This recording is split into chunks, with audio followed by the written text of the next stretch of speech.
This is not an abandoned building. It's the old 1880s Sligh Furniture factory turned antique row.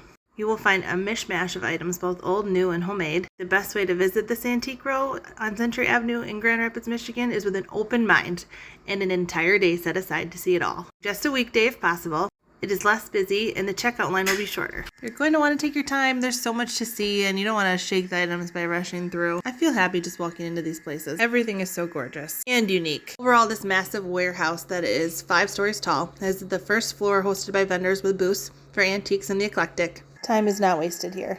You will find treasures around every corner and in every possible nook and cranny and crevice. Go with someone who appreciates the old patina and can help you decipher when Google Lens can't tell the difference between an antique and a replica.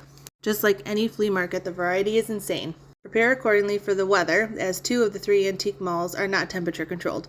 It gets a little balmy in the summer and pretty cold in the winter. Thankfully, this place did not get taken over by a casino chain in 2012 and is still up and running today. The old Sligh Furniture building is home to hundreds of vendors. You'll want to look in each booth several times so that you don't miss anything. There's something for everyone. I would be cautious bringing kids, but of course they're welcome. Lots of fun things to break and things that are very delicate.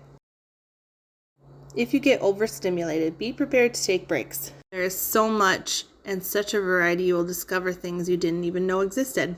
And you will buy things you didn't even know that you needed. Before you plan your trip, know about the 4% extra using the credit card.